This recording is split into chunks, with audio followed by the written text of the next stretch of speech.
নয়াদিল্লির ইন্ডিয়া গেটের সামনে দাঁড়ালে এক বিশাল আকার নেতাজি সুভাষচন্দ্র বসুর মূর্তি চোখে পড়বে আপনার। কিন্তু জানেন কে তৈরি করেছেন এই অসামান্য স্থাপত্যশৈলী? তিনি ভারতবর্ষের প্রখ্যাত ভাস্কর অদ্বৈতচরণ গদানায়ক। জীবনভর তিনি পাথরের ওপর নানা ভাস্কর্য নির্মাণ করেছেন। স্থাপত্য শিল্পে তার অবদানের জন্য চলতি বছরে ভারত সরকার তাঁকে ভারতের চতুর্থ সর্বোচ্চ অসামরিক সম্মাননা পদ্মশ্রী পুরস্কারে ভূষিত করেছেন। আসুন জেনে নিন তার গল্প। অদ্বৈতচরণ গদানায়কের জন্ম ১৯৬৩ সালের ২৩শে এপ্রিল উড়িষ্যার ঢেঙ্কানাল জেলার নেউলাপই গ্রামে।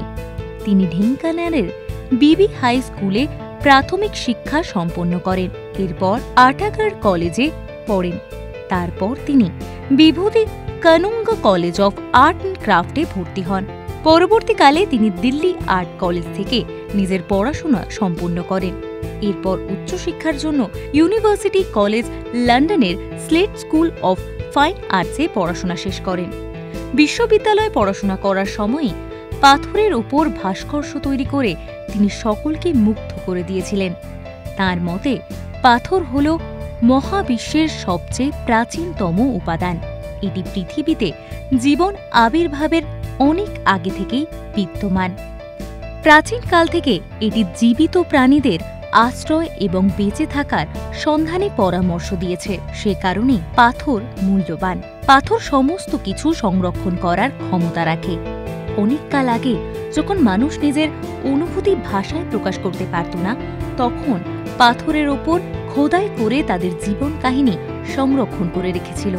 আধুনিক সময়েও এই ধারা বর্তমান। অদ্বৈতচরণ গদানায়কও তাঁর প্রতীকী পাথর খোদাই কাজের জন্য প্রশংসিত।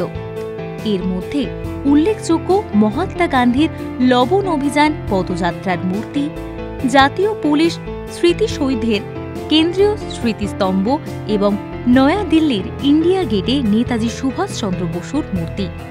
২০১৬ সালে তিনি ন্যাশনাল গ্যালারি অফ মডার্ন আর্টের ডিরেক্টর জেনারেল হিসেবে নিযুক্ত হন। তিনি উড়িষ্যার সর্বোচ্চ এবং প্রথম ব্যক্তি যিনি এই পদ অর্জন করেছেন। নিজের শিল্প কাজের জন্য জাতীয় ও রাজ্য উভয় স্তরে অসংখ্য অন্যান্য পুরস্কারে ভূষিত হয়েছেন তিনি। ১৯৯৩ সালে পেয়েছেন ন্যাশনাল ললিত কলা একাডেমি অ্যাওয়ার্ড এবং ১৯৯৯ সালে পেয়েছেন উড়িষ্যা ললিত কলা একাডেমি অ্যাওয়ার্ড। আর এবার তিনি পেলেন পদ্মশ্রী পুরস্কার। পুরস্কারপ্রাপ্ত এই শিল্পী বলেন, ৪৫ বছর ধরে কাজ করার পর একজন শিল্পীর কাছে এর চেয়ে বড় আর কিচ্ছু হতে পারে না। উড়িষ্যায় প্রথমবারের মতো একজন সমসাময়িক শিল্পীকে পদ্মশ্রী পুরস্কারে ভূষিত করা হয়েছে। এই পুরস্কার এগিয়ে যেতে উৎসাহিত করবে, যা প্রতিটি শিল্পীর প্রয়োজন। পাথর আধ্যাত্মিক শক্তির সঙ্গে প্রাণের এক গুরুত্বপূর্ণ সংযোগ হিসেবে কাজ করে। প্রাচীনকালেও ঋষিরা পাথরের ওপর ধ্যান করতেন। বর্তমানেও মক্কা, মদিনার মতো স্থানে পবিত্র পাথরে চুম্বন করা হয়। সেই কারণে যে সমস্ত শিল্পীরা পাথরের ওপর শিল্প, সংস্কৃতি, স্মৃতি ও আবেগকে সংরক্ষণ করেন, মানব ইতিহাসে তারা নমস্তক। ভিডিওটি ভালো লেগে থাকলে লাইক, শেয়ার, কমেন্ট করতে ভুলবেন না। আর এরকমই নতুন নতুন ভিডিও দেখতে অবশ্যই নজর রাখবেন জিও বাংলায়।